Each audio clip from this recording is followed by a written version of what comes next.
Muy buenos días nuevamente. Bienvenidos a todos los participantes que están reunidos con nosotros. Como siempre y cada sábado es un gusto para nosotros y el equipo de USPED compartir con ustedes una sesión más de ecografía multisistémica.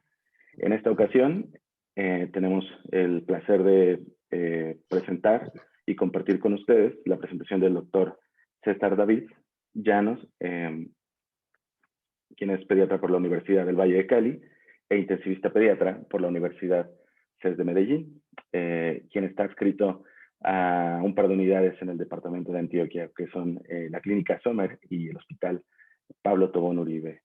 El día de hoy, pues, platicaremos de un protocolo bastante interesante, el cual es para nosotros que hacemos ecografía multisistémica de los más integradores y que nos puede llevar mucho más allá o a brindarnos mucho más información, dado que lo hace en conjunto y no solamente en un solo sistema aislado, y nos sirve de manera increíble para poder abordar e incluso poder resolver algunas interrogantes en el caso de los pacientes con estado de choque que no han estado muy bien definidos. Nos ayuda junto con la exploración física y todos los datos, como ya veremos, a aclarar más la situación del paciente. Muy bien, pues sin más preámbulos, César, si gustas comenzar. Claro, Edgar, muchas gracias por la presentación. Bienvenidos a todos. Recuerden que estas sesiones quedan grabadas para los que no pueden acceder en este momento o para los que quieren recordarlas una vez ya haberlas visto. Entonces, vamos a hablar del protocolo Roche en pediatría. Y, perdón que eso. Vamos a hablar del protocolo Roche en pediatría. Vamos a partir de estas premisas. Primero, no hay ningún conflicto de intereses.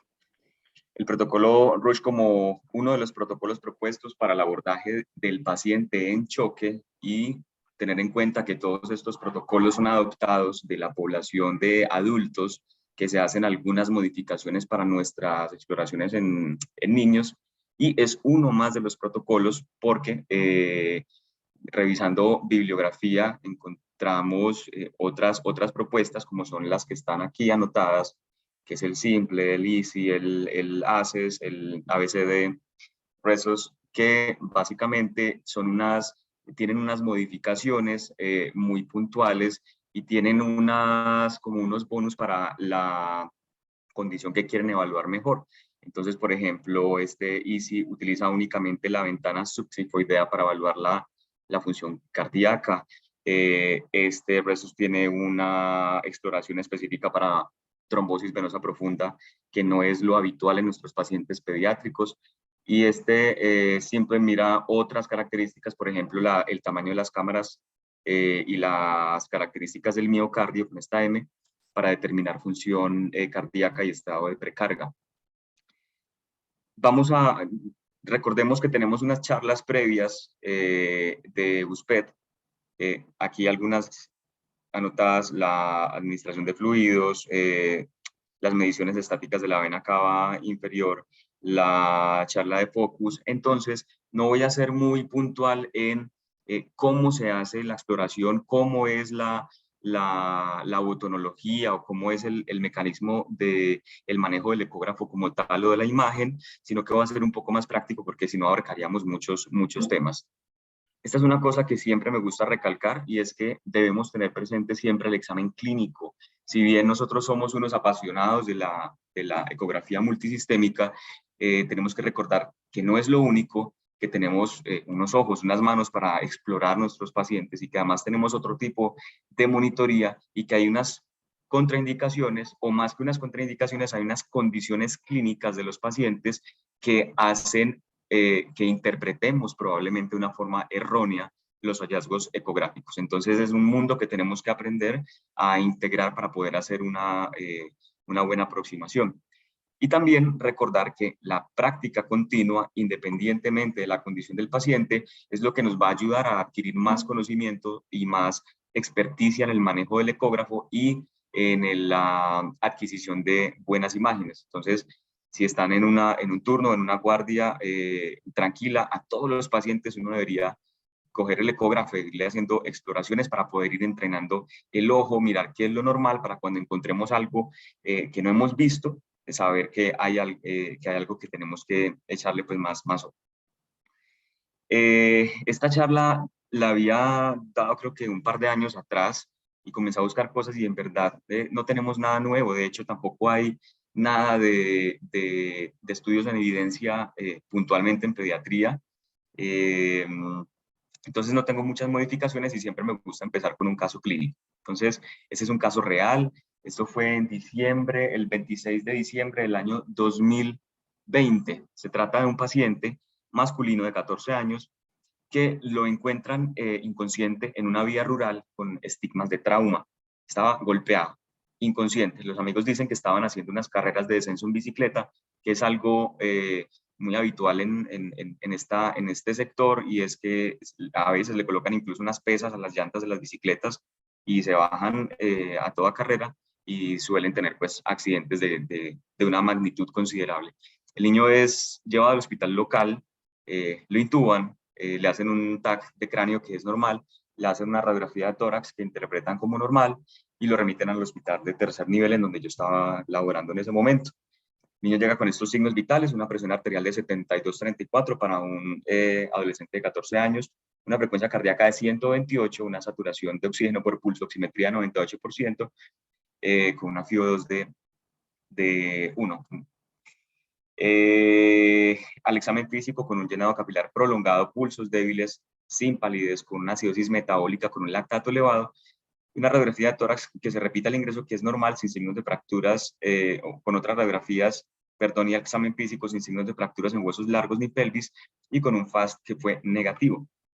Este paciente ingresa a la unidad de cuidados intensivos, se le inicia una reanimación hídrica y comienza a pedir soporte vasoactivo, inotrópico, vasopresor múltiple, dosis en ascenso, estos signos vitales sin una mejoría en la presión arterial, continuo ataque cardíaco, sí permite un descenso de la fracción inspirada de oxígeno, y en los gases posteriores se observa una pobre depuración del lactato, sus parámetros ventilatorios son bajos, tiene, como les había dicho, una radiografía de tórax normal, una radiografía de pelvis normal, porque en algún momento se pensó que tuviera pues algo en pelvis y que estuviera haciendo un choque por una hemorragia no detectada. Entonces, soporte inotrópico, vasopresor múltiple, dosis en ascenso, estos signos vitales, lactato sin depurar, tenemos un paciente en un estado de choque. ¿Qué tiene mi paciente? Tengo que evaluar cómo está su corazón, cómo están sus pulmones, cómo está la pleura, cómo está el abdomen, si está con una hipovolemia y si tiene alguna condición tóxica metabólica que pueda aportar también a este estado de choque. ¿Cómo evalúo todo esto? Examen físico, monitoría invasiva y no invasiva y ecografía a pie de cámara. ¿Cuáles son los problemas de mi paciente? Entonces, el paciente está en choque, lo tengo hipoxémico, hizo una insuficiencia respiratoria. Todas estas cosas puedo yo explorarlas también con un ecógrafo de fácil acceso, de nula irradiación, y entonces es cuando nos proponen el protocolo RUSH con sus siglas de Rapid Ultrasound in Shock and Hypotension. Recordar que la exploración clínica representa la principal herramienta diagnóstica en la práctica médica.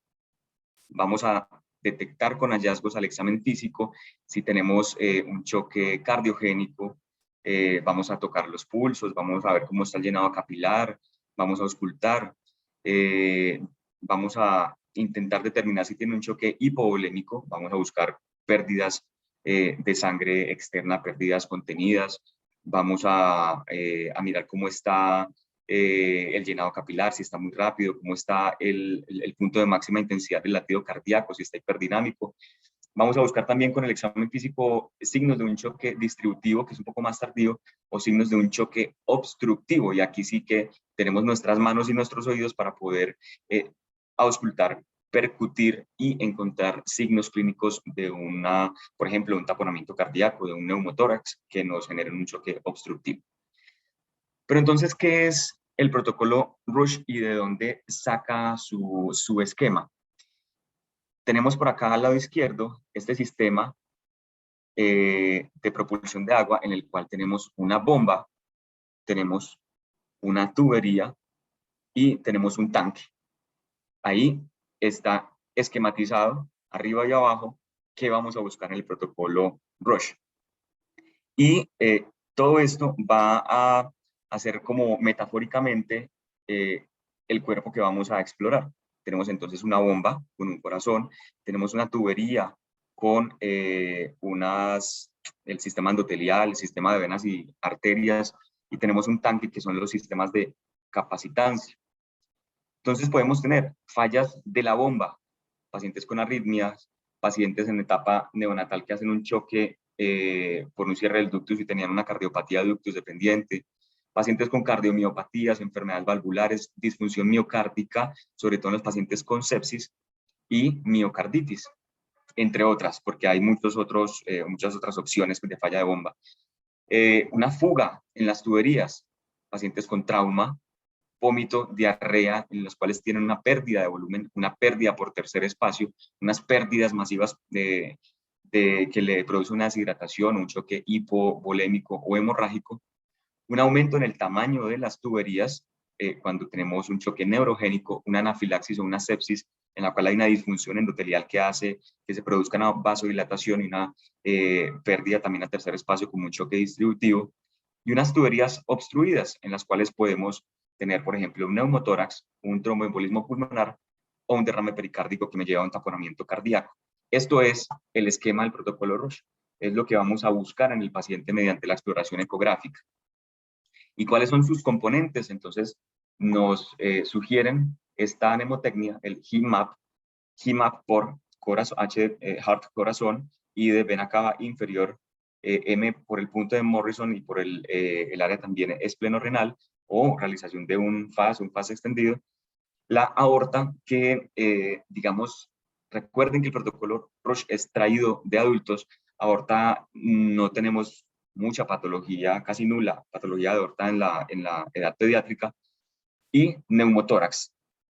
Y así a grandes rasgos que podemos encontrar patológico: bomba corazón, taponamiento y falla, en tanque intravascular, mirar vena cava inferior, compartimiento torácico y abdominal, y en las tuberías, arterias y venas, mirar aorta y venas femorales buscando trombosis venosa profunda. ¿Cómo hacer la exploración? En los protocolos nos recomiendan siempre hacer la exploración con una sonda convexa, porque en este caso sería la más polivalente, sería la palabra, porque nos permite hacer una exploración cardíaca, nos permite hacer una exploración abdominal y nos permitiría también hacer una exploración pulmonar. Sin embargo, también, o sea, no nos podemos sesgar por esto y tenemos que mirar el equipo que tenemos a mano, ¿cierto? Porque una sonda sectorial también sería útil para mirar corazón, para mirar abdomen y, ¿por qué no?, para mirar también algo de pulmón. O si tenemos la opción de contar con la sonda lineal, pues entonces utilizamos la sonda lineal para la evaluación puntualmente del área pulmonar. Recuerden que esto es un protocolo que se tiene que realizar, no hay un tiempo estipulado, una medida de tiempo estipulada, pero si yo tengo un paciente en shock, obviamente tengo que hacer un protocolo lo más rápido posible para poder interpretar y establecer las medidas terapéuticas que voy a hacer. Obviamente no es un paciente que está en paro, pero minuto a minuto va contando el tiempo para yo poder hacer mis intervenciones. Y miren que así a grandes rasgos entonces podemos encontrar una diferenciación entre choque hipovolémico, cardiogénico, obstructivo o distributivo mediante los hallazgos en los tres sistemas de bomba, tuberías y tanque. Por ejemplo, un choque hipovolémico, vamos a encontrar un corazón con una contractilidad aumentada, hiperdinamia, con unas cámaras cardíacas pequeñas. Vamos a encontrar una vena cava que es fácilmente colapsible. De todas formas, ahorita vamos a hacer la interpretación de acuerdo a si el paciente está con una ventilación con presión positiva o ventilación espontánea. Vamos a encontrar también pérdida de fluido a nivel peritoneal y pleural. Y pues esto también, lo que les decía, esto es más de pacientes adultos. En un choque cardiogénico vamos a mirar una contractilidad disminuida, un corazón dilatado. Vamos a encontrar también alteraciones a nivel de la vena cava inferior. Y miren que aquí ya comienza a verse interpretaciones de la ecografía pulmonar como las colas de cometa, edema pulmonar y fluido pulmonar y pleural con ascitis. Un choque obstructivo también con un corazón hipercontráctil. Vamos a encontrar efusión pericárdica, un taponamiento cardíaco, trombos intracardíacos, pues ya son hallazgos más puntuales. Lo que vemos aquí pues también en la tabla, hay un choque distributivo también con unas características de uno y otro, pero ya la vamos a ver más puntual. Entonces, esta es la secuencia que sugieren para la realización del examen. Mira, tenemos 9 puntos y esos 9 puntos irlo haciendo de una forma secuencial. Sin embargo, vamos a ver ahorita en la puesta en práctica del examen ecográfico que, por ejemplo, aquí sugieren, uno, la vista paraesternal larga, y pasan de una vez a dos a una vista apical de 4 cámaras, pero pues estando en una paraesternal larga, solamente tenemos que girar 90 grados nuestro transductor y vamos a tener una vista paraesternal corta que también nos va a dar mucha información, sobre todo cuando vamos a buscar alteraciones del ventrículo derecho. Y también podemos irnos a un apical, y después aquí en el tercer punto, cuando vamos a ver la vena cava inferior, podemos aprovechar y hacer una vista en ventana subcostal o subsifoidea, como lo llamen ustedes.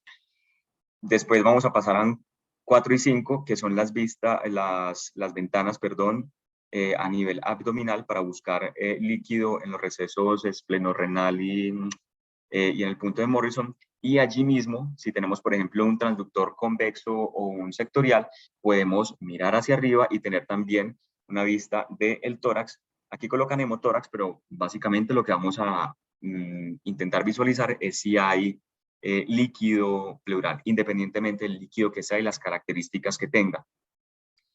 Extender la vista abdominal con la vejiga, mirar cómo está la vejiga, mirar si tenemos líquido libre por detrás de la vejiga, la vista aórtica y finalmente unas ventanas pulmonares para terminar de hacer nuestra exploración. Miren que allí ellos colocan entonces usar una sonda curvilínea, que es la convexa, para todas las exploraciones, que es la recomendación, pero yo entiendo que nosotros estamos más entrenados con una sonda lineal para hacer las exploraciones a nivel pulmonar.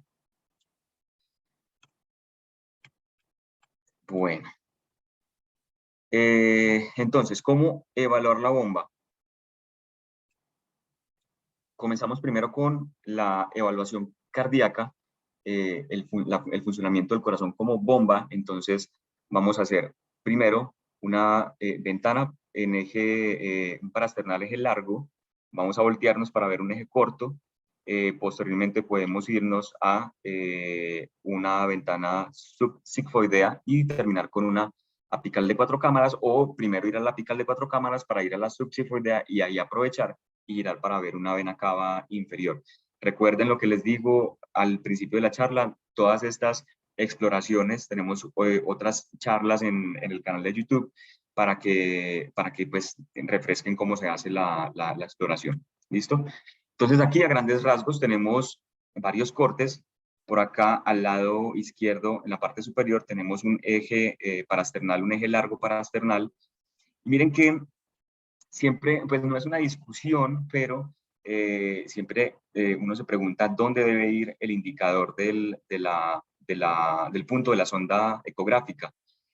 Muchos dicen que al no ser nosotros cardiólogos, tenemos que utilizarlo al lado izquierdo superior, pero yo les diría que lo hagan como ustedes se han entrenado y como lo hacen más fácil y donde obtengan las mejores imágenes. Más adelante vamos a ver, por ejemplo, unas imágenes donde el punto indicador está al otro lado, pero así lo hago yo y así hago las interpretaciones yo. Entonces, aquí tenemos un eje parasternal largo en el cual vamos a ver la aurícula izquierda, la válvula mitral, el ventrículo izquierdo, un tracto de salida del ventrículo izquierdo con una válvula aórtica y la aorta. Y acá se alcanza a ver algo del ventrículo derecho con el tabique interventricular. Esta ventana ecográfica nos va a dar mucha información. Aquí no vamos a hablar de datos cuantitativos, pero sí que se podrían sacar aquí medidas cuantitativas, pero sí vamos a hablar de que en esta ventana podemos ver muchas cosas cualitativas de la función del ventrículo izquierdo, del septo, del movimiento de la valva anterior de la mitral, de dilatación de cavidades, e incluso es una de las mejores ventanas ecográficas para ver líquido pericárdico, porque el líquido se comienza a acumular hacia la pared posterior del ventrículo izquierdo. Entonces lo veríamos por acá. Aquí al lado derecho tendríamos un eje parasternal corto. Recuerden solamente girar 90 grados hacia el hombro contralateral, la sonda de ecografía.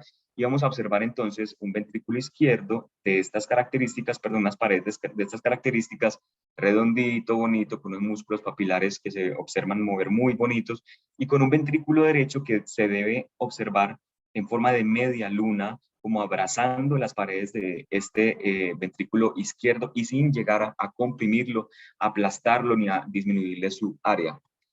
Esta es una vista apical de 4 cámaras en la cual, miren, todavía tenemos acá el indicador arriba a la derecha y vamos a ver las relaciones de área de las cavidades cardíacas. Vamos a ver cualitativamente el funcionamiento de estas válvulas y vamos a ver cómo, inclusive, cómo podemos encontrar aquí jet de ingurgitación, podemos encontrar pues muchas otras cosas cuantitativas. Y esta es una ventana subcostal en la cual observamos el hígado, todo lo que está recostado sobre el hígado, que valdría pues el lado derecho del corazón, ventrículo derecho, aurícula derecha, por acá pues en la ecografía real, y podemos también comparar la punta cardíaca, cuál es la punta dominante, si la del ventrículo derecho o la del ventrículo izquierdo, el tamaño, cómo se ve la contractilidad y más. Y básicamente, como en Focus vamos a responder unas preguntas como sí o no, o cómo luce, cómo se ve. Y va a hacer esto, el corazón está latiendo, pues parece bobo, pero eso lo preguntan los protocolos, sí o no. De hecho, han pasado en un par de ocasiones que se está haciendo una evaluación y el chico está tan crítico que en ese momento comienza a hacer bradicardia y puede hacer un paro cardíaco. ¿Cómo luce? Su apariencia es normal. ¿Cómo luce la función de los ventrículos? ¿Cómo luce el septo interventricular? ¿Hay líquido pericárdico? ¿Cómo es el líquido pericárdico? ¿Hay un adecuado estado de volumen intravascular? Miren que son preguntas cualitativas y es de ver cómo se ve, cómo luce, cómo está. Por eso la recomendación inicial también de que tenemos que hacer exploraciones ecográficas muy frecuentes en cualquier paciente, independiente del estado de condición patológico que lo llevó a urgencias, hospitalización, a la unidad de cuidados intensivos, para saber cómo es una configuración y cómo es una función normal y poder interpretar cuando hay algo anormal. En cuanto a la contracción del ventrículo izquierdo, entonces, a grandes rasgos, cualitativamente vamos a buscar estas 3 cosas. Primero, hay un adecuado desplazamiento endocárdico hacia el interior sin colapso. Entonces, está esquematizado aquí con el número 1. Las paredes van hacia el interior, pero no se deben besar entre ellas, no se deben colapsar. Hay una diferencia de más del 30% del tamaño entre sístole y diástole. Y estamos hablando del engrosamiento miocárdico. Cuando hay una contracción, debe haber una diferencia de más del 30%, incluso tiene que llegar a aproximarse al 40% de diferencia de tamaño. Y vamos a observar la valva anterior de la válvula mitral, y esta valva anterior debe acercarse a tocar el septo interventricular, y entre más se acerque, vamos a decir que tiene una mejor función cardíaca. Cuando la movilidad es casi nula, podemos, de hecho, tomar unas medidas para intentar determinar cuál es la fracción de eyección. Entonces, grabarnos en la cabeza, así es como se ve una función cualitativamente normal, y así es como se vería una ventana en eje parasternal largo. Ventrículo izquierdo, aurícula izquierda, válvula mitral. Miren aquí la valva anterior cómo se acerca hacia el septo, que este es el septo interventricular. Este es el ventrículo izquierdo y por acá viene la válvula aórtica con la salida de la aorta hacia este lado. La contracción normal, entonces, recuerden, por acá la punta de la valva anterior de la mitral debe acercarse hacia el tabique interventricular y la contracción debe ir, no debe ir acompañada de un adosamiento de las paredes, y el miocardio debe engrosarse más de un 30%, casi hacia un 40%. Es así como se vería. Entonces, por ejemplo, aquí estas paredes están adosando, podríamos decir que es un corazón que puede tener un déficit en la precarga. Y aquí vemos un corazón en telesístole, un ventrículo izquierdo en una diástole en la cual las paredes están completamente alejadas, entonces probablemente su función debe estar muy deprimida. Aquí unos ejemplos, miren cómo se adosan las paredes del tabique interventricular con la pared posterior del ventrículo izquierdo. Es un ventrículo, un corazón hiperdinámico, una fracción de eyección que si uno la calcula puede estar por encima del 70%, pero puede ser por un déficit de volumen intravascular. Y por acá una disminución en la fracción de eyección del ventrículo izquierdo, pero es muy marcada. Miren cómo es un ventrículo dilatado, casi quiescente, inmóvil, donde la valva anterior de la mitral tiene una excursión muy pobre, no llega a acercarse ni siquiera un poco más de 1 centímetro al septo interventricular. Entonces, imágenes para que se las graben en la cabeza. En cuanto a la contracción del ventrículo derecho, vamos a buscar, vamos a mirar cómo es el tamaño. Eso lo podemos ver en una vista apical en una subcostal de 4 cámaras, debe ser menor a 2/3 del tamaño del ventrículo izquierdo.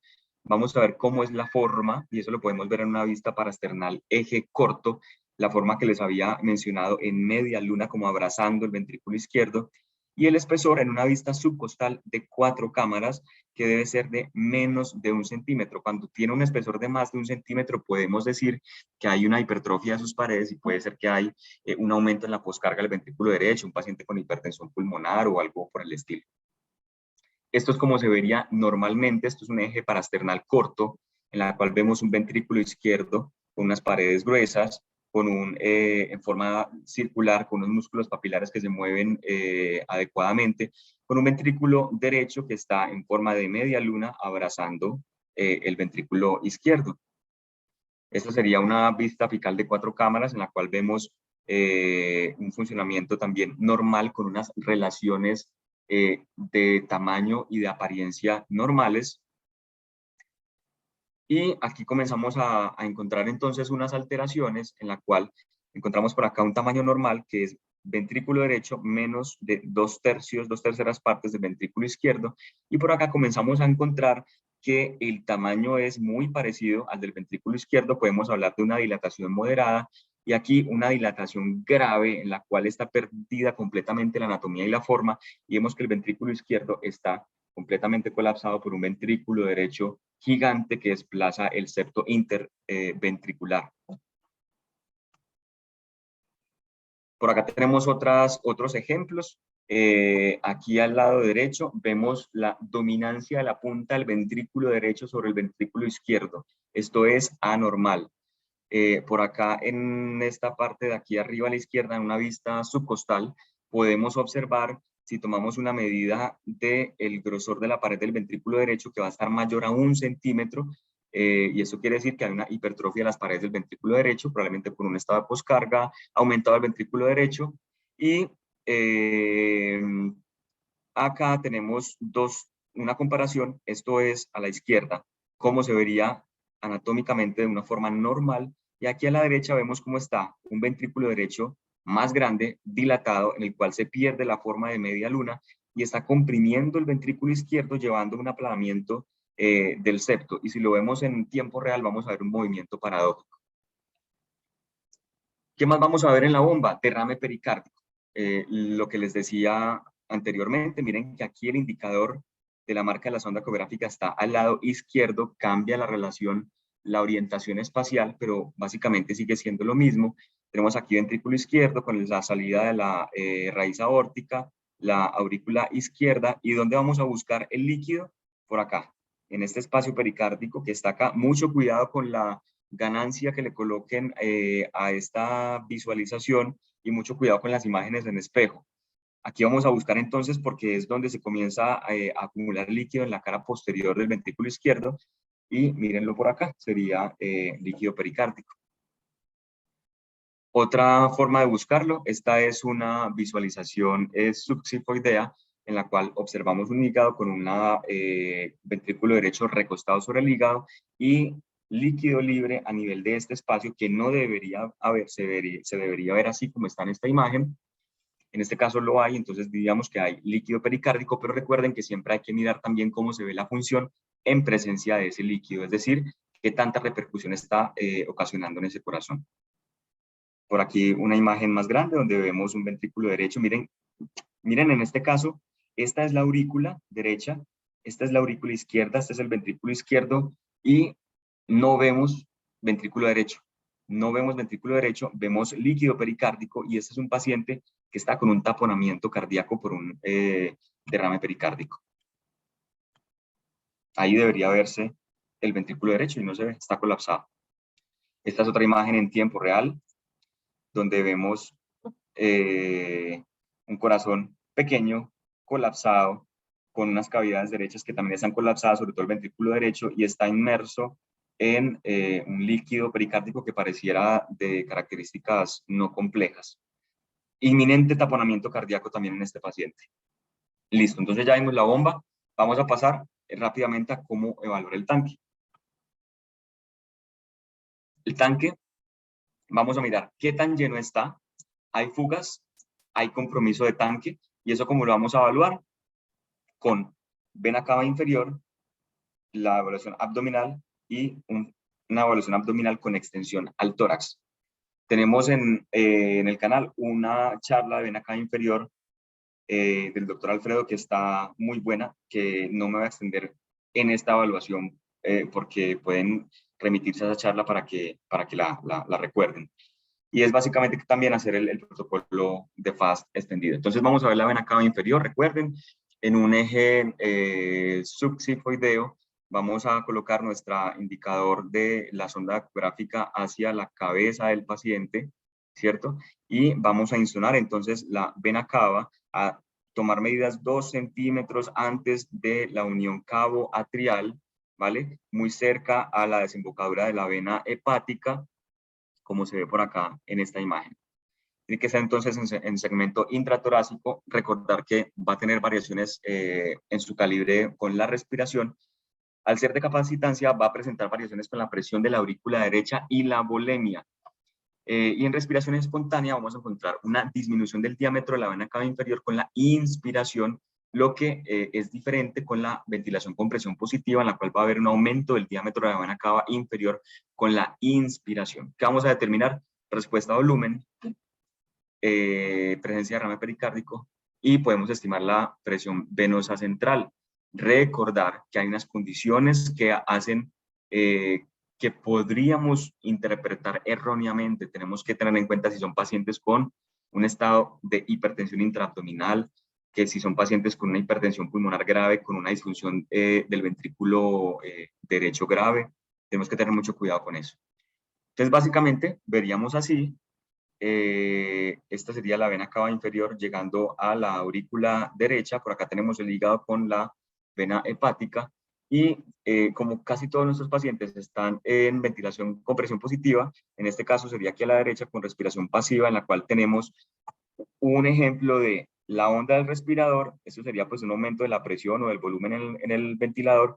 Y vemos aquí cómo hay una pequeña variación en el tamaño de la vena cava, haciendo una distensión, ¿cierto? Tomamos unas medidas y si tenemos un índice de distensibilidad de más del 18%, podemos decir que es un paciente que potencialmente sea respondedor a volumen. Recuerden, la ecografía no es el único parámetro a evaluar, tenemos otros parámetros dinámicos y estáticos de predicción de respuesta a volumen. Así veríamos entonces una vena cava inferior normal, aquí a la izquierda, y por acá a la derecha vemos una vena cava inferior llegando a la desembocadura aquí con la unión cavoatrial. Vemos cómo está completamente colapsada, posiblemente un paciente con mucha hipovolemia. Y aquí una vena cava inferior pletórica, llena, con muy poca distensibilidad o variabilidad. No sé si el paciente está ventilado o no. Y probablemente si yo tomo unas medidas en modo M, probablemente me dé que no es respondedor a volumen, siempre evaluando las otras características. Taponamiento cardíaco también podemos evaluarlo en la vista de la vena cava inferior. ¿Por qué? Porque encontramos también el derrame pericárdico. Vamos a ver una vena cava inferior llena, pletórica, sin distensibilidad ni variabilidad, casi que estática, sin ningún tipo de variación en el ciclo respiratorio. Pasamos al FAST y al paso extendido, entonces vamos a tener estas visualizaciones, punto de Morrison, el punto esplenorenal y la vejiga. ¿Qué vamos a buscar? Vamos a buscar líquido, independientemente de las características del líquido. Si es sangre, si es pus, si son colecciones, si es agua, vamos a buscar líquido. ¿Dónde lo buscamos? Punto de Morrison. Miren que aquí estamos utilizando una sonda convexa o curvilínea. Vamos a evaluar aquí en la parte superior derecha del paciente y vamos a intentar identificar el hígado, perdón, el riñón, y vamos a buscar líquido en ese espacio, en ese receso que hay entre el hígado y el riñón. Y también vamos a mirar un poco hacia arriba buscando si hay líquido a nivel pulmonar. Este es un ejemplo entonces de líquido libre en el receso del punto de Morrison, donde vemos un riñón, un hígado y por acá anecoico, líquido. No vamos a decir si es sangre, si es agua, si es pus, no, vamos a decir es un FAS positivo. Otros ejemplos, este ya es, bueno, aquí estamos en el lado derecho, estamos viendo aquí líquido libre en el receso hepatorrenal, perdón. Por aquí si vemos más hacia arriba, vamos a encontrar líquido libre a nivel pleural, entonces es un FAS extendido, vamos a mirar el cuadrante superior derecho, y aquí pues como se vería normalmente. Quienes pasamos al lado izquierdo, se vería normalmente así, como está aquí arriba a la derecha, con el hígado, el riñón y un espacio que no debe tener nada. Y aquí vemos como hay un líquido libre. Me disculpan que aquí estamos viendo, perdón, aquí es pleura. Mucho cuidado con eso. Aquí tenemos pleura y esto es líquido libre, pero a nivel pleural. ¿Listo? Y finalmente, entonces vamos a ver hacia el punto de la pelvis o hacia el punto abdominal bajo, en un plano axial y en un plano sagital, y este es el punto más sensible en niños para encontrar líquido libre. Vamos a encontrar, por ejemplo, entonces así, este es un niño o un paciente pues masculino, donde vemos una vejiga, por acá el recto y por acá el líquido libre a nivel de este receso, con el paciente aquí a la derecha. Y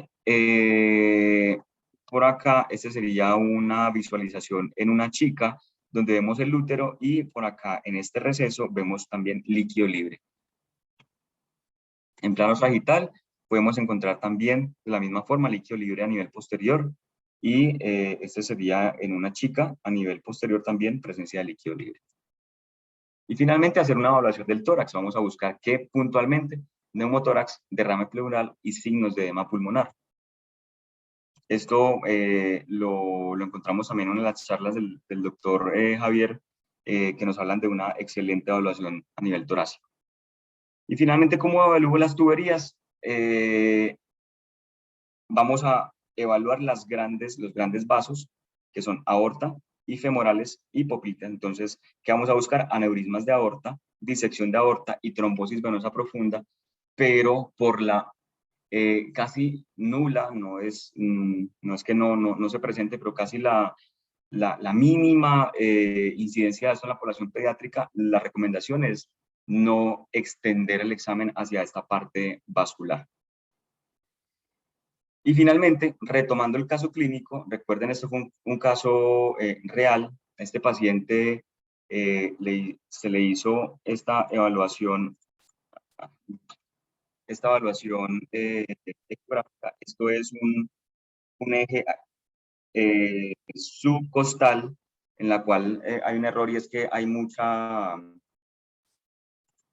ganancia, pero pueden ver aquí esta imagen del ventrículo derecho con mucho líquido a nivel de este receso entre el hígado y el ventrículo derecho, que personalmente yo me pareció que tenía, me perdí, perdón, me pareció que se veía acá como si estuviera, pero esto fue una imagen en espejo de las válvulas. tenía líquido pericárdico con signos de taponamiento cardíaco y se llamó a cardiología para hacer un ecocardiograma urgente y tenía una ruptura traumática en la pared libre del ventrículo derecho con un hemopericardio. Este paciente se llevó a cirugía, salió de cirugía muy mal y fallece el 31 de diciembre del año antepasado. Finalmente, estas conclusiones que nos dan en esta publicación del 2020, no hay mucho nuevo, no hay nada nuevo en Roche, y es que la ecografía en contexto de choque es útil para identificar la etiología del choque, para guiar procedimientos invasivos. Hay un protocolo inclusive para paro cardíaco, me reservo mis comentarios al respecto. Sirve como guía en la reanimación del choque y ha sido útil como el abordaje emergente en neonato con choque y sospecha de una cardiopatía congénita ductus dependiente. Y esto es lo que tenía para contarles. Muchas gracias y si tienen alguna duda me la pueden expresar. Pues muy bien, excelente. Muchísimas gracias, César. Pues es un muy buen recordatorio y una muy buena exposición y explicación de cómo el protocolo Roche tiene este poder integrativo que suena incluso fascinante para todos nosotros que somos amantes de la ultrasonografía multisistémica. Sin embargo, bueno, me parece que la curva de aprendizaje puede ser un poco extendida en comparación con algunos otros protocolos aislados. Y en ese sentido, bueno, quería preguntarte más o menos como en cuánto tiempo consideras que se alcanza esta curva de aprendizaje para hacer una evaluación del protocolo Roche. Edgar, yo creo que eso es muy difícil de medir. Sí que hay mediciones no del protocolo Roche, sino de evaluaciones ecográficas puntuales de focus, de pulmón y de FAST. Y la curva, no tengo en este momento el dato exacto de tiempo, pero el entrenamiento es relativamente sencillo. Ocular, por ejemplo, el entrenamiento es relativamente sencillo. Pero en este protocolo que integra muchas cosas, creo que no hay una medida estipulada. Por eso la recomendación es hacer y hacer y hacer, y no necesariamente un protocolo Roche, sino si yo tengo un paciente y la guardia está muy tranquila, pedirle permiso a él o a su familiar y mirarle el ojo, mirarle el corazón, mirarle el abdomen, mirarle los pulmones, porque todo se basa en la destreza que vaya adquiriendo y en cómo voy educando yo el ojo. Yo creo que yo no llevo mucho tiempo haciendo ecografía, pero como me gusta tanto, intento hacer y hacer y hacer, y creo que la curva se ha ido puliendo un poco, pero no te tengo la medida exacta en tiempo. Claro. Sí, no iba en el sentido estricto del tiempo, sino más o menos como para decir, bueno, precisamente lo que acabas de decir, tenemos tres abordajes distintos, entonces deberíamos de poder, quizá no dominar, pero hacer el intento en realizar un poco más cada vez.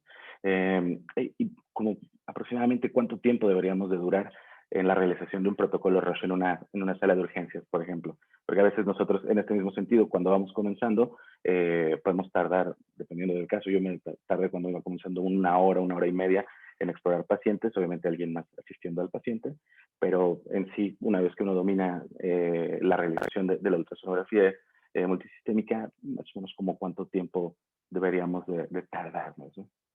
No más de 10 minutos. No más de 10 minutos deberíamos tardar en hacer todo el protocolo, evaluando corazón, pulmones, grandes vasos, abdomen. No más de 10 minutos, porque recuerden que es un paciente que está en un estado de shock y hay que hacer las intervenciones rápido. Entonces sí, hay que pulirnos para hacer eso en no más de 10 minutos. Excelente, muchísimas gracias.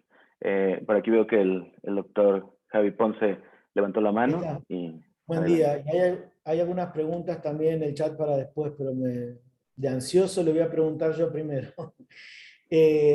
Felicitaciones, César, clarísimo la charla. Yo quería preguntarte a vos,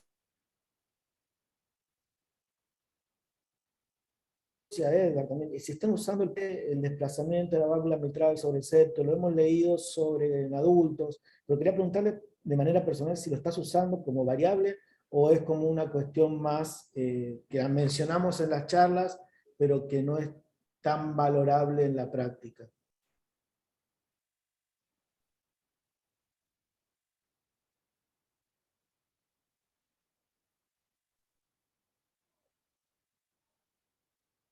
Está silenciado tu micrófono, César.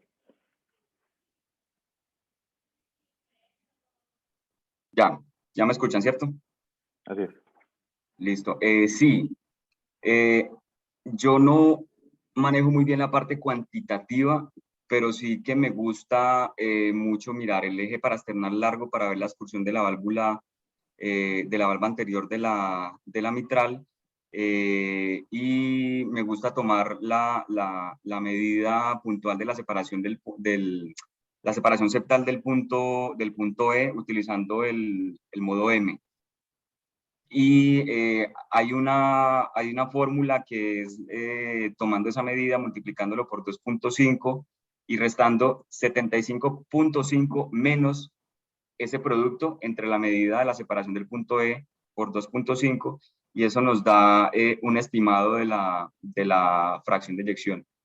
O también de acuerdo a la separación que uno mida, puede hacer a grosso modo, por ejemplo, una medida de menos de 8 milímetros, se puede considerar como una distancia normal, con una función normal, y entre 8 y 18 milímetros con una reducción moderada de la fracción de eyección, y más de 18 milímetros sugestiva de una disminución grave de la función del ventrículo izquierdo, con la separación del septal del punto E, en modo M, de la valva anterior de la mitral, en un eje parasternal largo. Ahí había unas preguntas en el chat. Pregunta a ver. Pregunta Esteban Ramos, no sé si está viendo el chat, César. Fíjate que hay dos preguntas, una de David y otro de Esteban Ramos. Hay cardiopatías congénitas. Si me permitís, con respecto a esto de las cardiopatías congénitas, lo que querría decir es que uno debe ser muy cauto al traspolar los datos del focus del paciente cardiópata, del no cardiópata al cardiópata. Hasta hace poco en las recomendaciones nos decían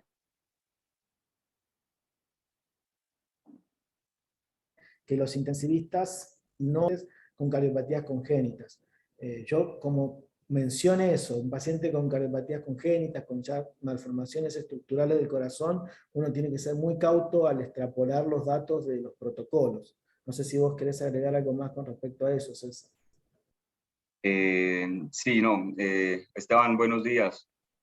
Qué bueno que estés en la charla. Esteban es un compañero del Hospital Palotón. Y sí, lo que dice Javi, nosotros no deberíamos meternos y a sacar interpretaciones en pacientes con cardiopatías congénitas. De pronto, si alguna interpretación en una cardiopatía congénita que no sea tan grave, qué sé yo, que no sea una transposición de grandes arterias, que sean pues cosas tan graves y más como interpretaciones grandes, pero no deberíamos hacerlo. Eso sí es de cardiólogo o de alguien muy entrenado, pero no me metería con eso. La pregunta de David, David Pascual. ¿Qué pregunta, David? Distancia para medir la vena cava inferior en adultos es a 2 centímetros y algunas referencias miden incluso hasta 4 centímetros. ¿Cuál sería la distancia a medir en las diferentes edades? ¿Hay alguna manera práctica de hacerlo? De lo que yo he leído, no he encontrado diferencias en edades. Y yo la mido a 3 centímetros, que es como un promedio entre 4 y 2, pues por decirlo así, por la falta de evidencia puntual pediátrica. Pero si de pronto el doctor Alfredo, que tiene mucha experiencia en vena cava inferior, nos puede colaborar con esta pregunta, le agradecería. Sí, ¿me escuchan? Sí. Sí, adelante. Sí, César, como dices, realmente no existe una evidencia abarcadora sobre realmente la distancia. Lo que sí se sugiere generalmente en caso de, sobre todo los pacientes pequeños, neonatos, etc., hacerlo posterior a la vena hepática, para no tener generalmente falsos positivos o generalmente generar un efecto cilindro importante, o sea, tratar generalmente no medir los bordes del cilindro, sino tratar de acercarse más al centro del cilindro, y por eso más bien se recomienda lo posterior a la vena hepática.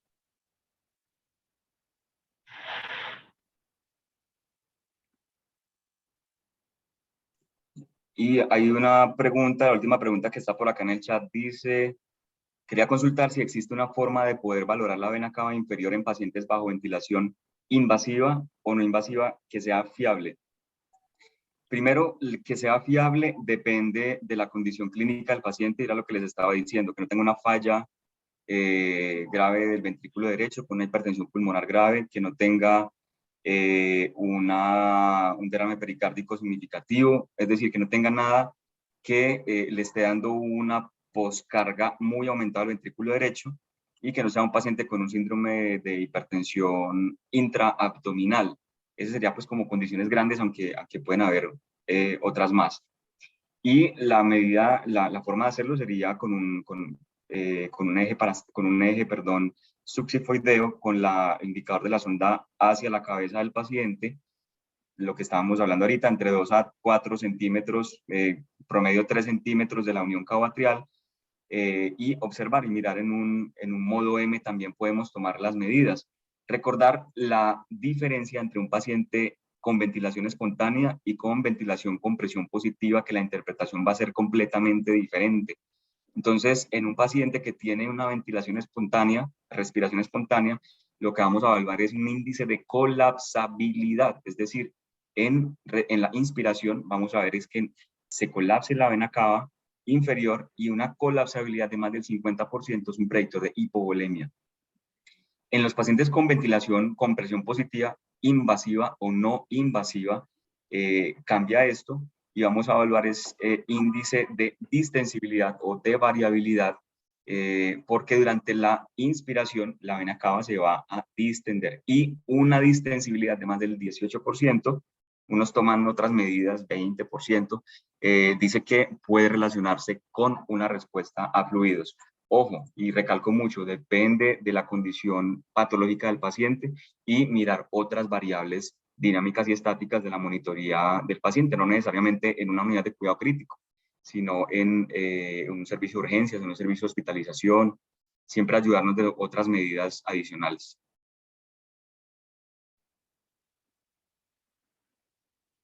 Totalmente de acuerdo. Recordando también estos puntos que acabas de mencionar, siempre va a tener una sensibilidad más notoria la medición de la vena cava inferior en los pacientes ventilados, y precisamente recordar estos puntos en los que se debe de realizar la medición ideal, que son pacientes que no tengan esfuerzo respiratorio propio cuando están con ventilación mecánica, que estén bajo relajación, que no tengan presiones elevadas en el ventilador. Precisamente esto también que comentas, que no haya síndrome de presión intraabdominal, porque todas estas situaciones pueden modificar la movilidad de la vena cava. Pues muy bien, creo que no hay más preguntas. Pues agradecerte mucho compartir con nosotros pues toda la información que nos acabas de vertir, y recordándoles nuevamente, como ya nos habías comentado, a todos los participantes, suscribirse al canal de YouTube y revisar estas pláticas del doctor Edgardo Vanille de gestión de fluidos intravenosos, del doctor Javier Ponce de ultrasonido pulmonar, y del doctor Alfredo Rodríguez de la vena cava inferior, que son buenísimas. Y bueno, tenemos ahí otras redes sociales que ya están por ahí dispuestas en el grupo de USPED, ¿no? Y también tenemos la de FAST de hace 2 semanas, que ahí tuvo la charla de FAST y FAST extendido, que también se puede complementar a cargo de David y de Luis. Así que tienen todo el material, lo único que le cobramos por usar el canal de YouTube es suscribirse. Una cosita así, y es que me pareció muy interesante, que bueno, el protocolo Rush es el que más utilizamos, pero sí que hay otros, como lo dije al principio, el simple, el easy, el ACES, el ABCD Resus, Y sería chévere que si de pronto alguien se anima y nos puede dictar una charla de cada protocolo, sería muy chévere para comenzar a mirar la aplicabilidad de nuestros contextos. Como una invitación, pues. Totalmente, totalmente todos están invitados a comenzar la uso concreto de la consigna. Gente, cerramos Edgar, nos encontramos el sábado que viene. Muchísimas gracias Edgar, muchísimas gracias César, a toda la gente UPED, buen fin de semana y hasta el sábado que viene. Saludos. Adiós.